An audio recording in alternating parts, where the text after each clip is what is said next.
Alright, good morning. This is SimCity for Life, and I'm going to give a little quick tutorial on getting out some Omega and how it works and what the benefits it is.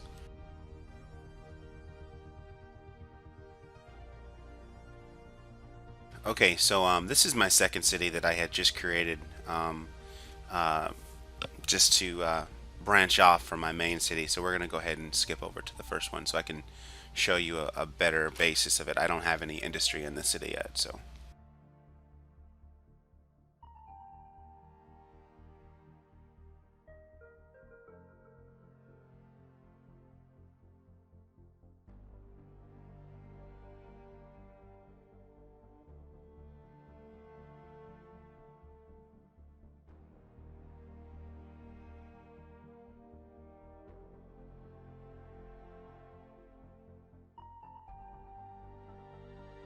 Alright, so this is my main city. I started out really small. I didn't start out with any low roads, and I just aggressively played getting that Omega in. And I'm going to go ahead and bring up that interface now. And as you can see, I've got 7 towers. All of which are doing pretty good. The only thing that I have here is I have one little area that's red, and I'm not sure what's going on, but I am still making a total good profit from it. So we're going to go ahead and switch to the Omega overlay and the Omega map. And this is how Omega works. When you first bring in your industry, you have your basic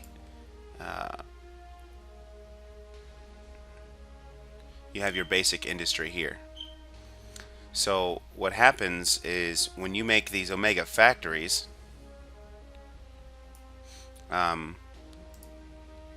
you have the Omega produced. Now, it doesn't cost very much to build these Omega factories.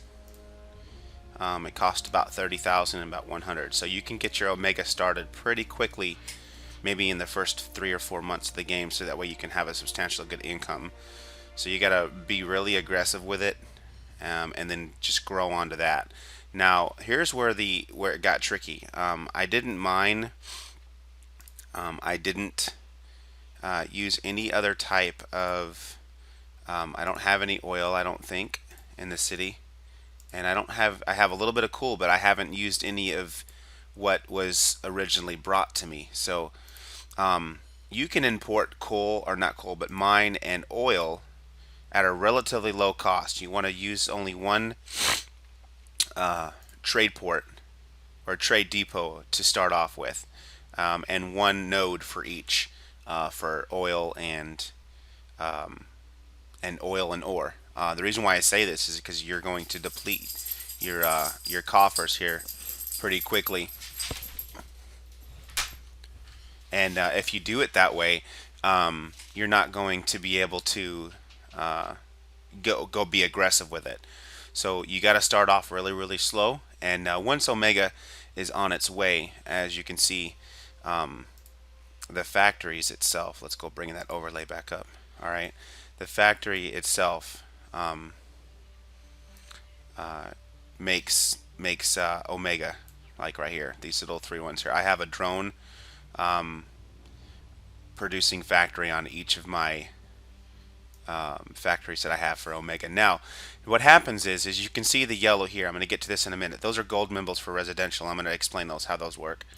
Now, when Omega gets produced at the factory, it automatically delivers to your industry. Now, it's here where it gets tricky. You need to have your Omega factories really close to your industrial factories. This is a must, because the longer it takes for your Omega to get delivered to your industry, it's going to slow it down. So you need to at least have a line of sight where it's right down the road from an industry on a producing factory. And as you can see, this one's here lined up with these, and this one here is lined up with this one. So now your industry should be relatively close to your commercial. However, it's not recommended, but with this to work very good, I mean, as you can see, I'm getting up there where I'm getting everybody covered, and I'm making 96,214 per hour on profits. And I'll look in here, and as you can see, I'm making these pretty good. Um, so just a second, I'm going to go ahead and check something out really quick.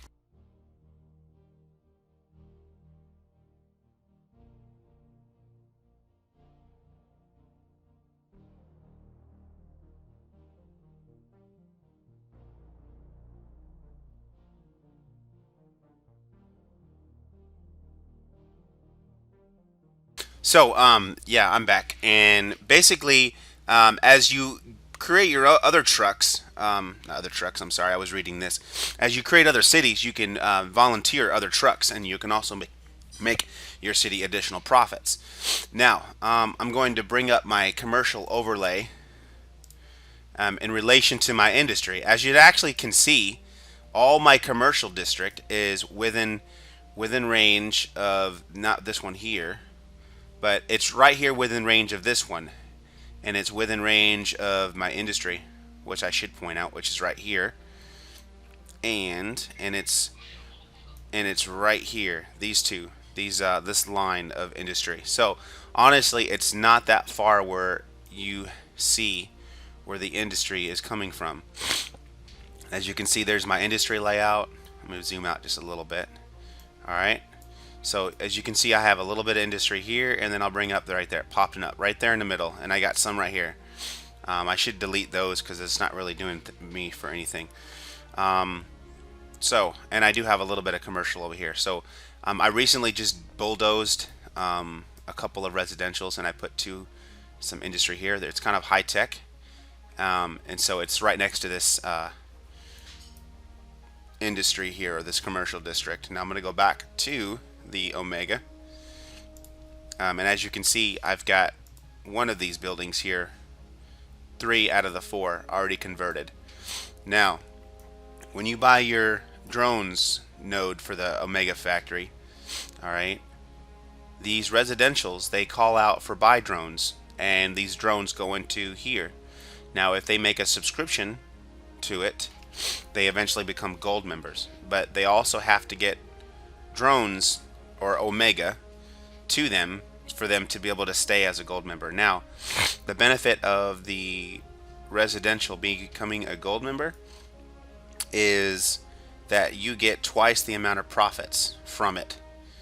And as you can see, if you click on it, you get 560 an hour times 2, which means it gives you 560 twice an hour, 30 minutes on the 30-minute and on the hour. So that way you get double the profits from a residential buying drones. It creates less traffic, keeps people off the streets, and it also makes your city a lot more fluent when you're trying to get a good population. I'm kind of stuck here. I didn't really zone for residential. I was trying to get as much as Omega and possibly as I can to try to get over 100,000 profit. That was my goal. As you can see also, I'm also fully upgraded on the Omega headquarters. So it kind of brings out some other cool stuff too for you that can help benefit your city, and I'm going to point some of it out. Your police station, you get these police drones. They go out there and bust people up on the breaking the law. I'm going to bring up my fire station layout because I don't remember where I put my fire station. There it is, over this way. And as you can see, I've got 2 fire drones here to help out with my fire. And bring up my medical overlay. And also, the other drawback to Omega 2 is that your city will become very sick. So you're going to have a good protection of hospitals. Here's the Medi-drone hangars, which goes out there and helps cure and help protect your citizens. I've kind of dropped this down. This was at 500 and this was at 600. I installed a hospital, and I've got all the patient rooms, and I've got additional med facilities here. I've got one on that side of town, and I've got one right here at the hospital. So it's pretty self-sufficient now. I started out really slow. I did use the medium density roads. I eventually upgraded to all high density roads.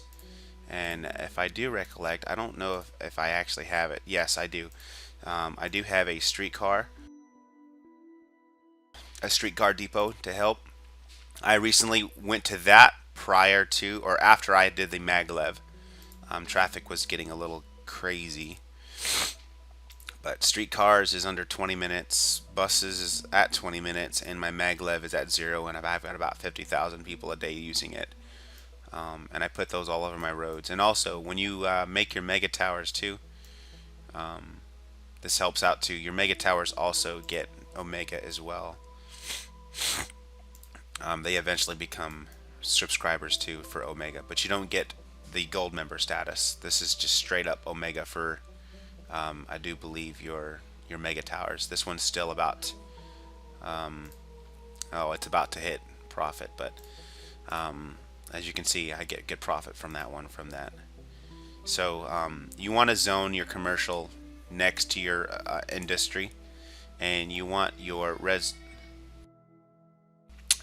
factories really close to your actual Omega factories. And factories, I'm meaning your industry, so that way they can get Omega pretty quickly.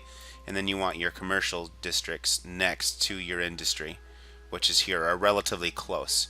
So that way they don't have to drive as fast, and you're getting it delivered, you're getting profits made, and you're getting a lot of money made. So I didn't do any type of industry for mining on here. So that way all I had to do was pure imports. I eventually grew into a trade port. So I use this for importing my oil and my ore, and that delivers everything that I need. And then I have this one right here for alloy, because I got 2 recycling centers that deliver about 200 tons of alloy per day, so that helps me out with income. And also, your initial burst of processors is going to be about 14,000 crates. And why I say this is actually 14. I meant 6, because each factory holds 6,000 crates. So when you're starting off, you're going to make your profits from Omega. But however, this is going to drain you pretty quickly. So you need to have a substantial amount of income before you even adopt trying to get one drone factory on your Omega factory. I say this because they're going to keep importing until it's really full, and then they're going to stockpile your buffer. And so once that's done and you have more income, you can go to another factory, and you just keep on rinsing and repeating. So that way you can build your factories with drone factories, so to help you out with your residential areas, getting the buy drones for commercial districts. So that's pretty much it. And after a while, you start branching off on other cities. You can start, basically what I'm doing here is providing, not that telnet, the Omega drones here. I started something over here, and as you can see, the trucks going that way are going to make income for me. So you can keep going back and forth, and I've got 3 trucks here, so once I build over here, I'm probably going to end up throwing 3 trucks that way too to help out. So that's the tutorial for Omega, and that's how it works. If you have any questions, please comment on the video and give me any feedback that you may have, so that way I can tailor to what you say or think, and perhaps make it a little bit better for everybody. Thanks.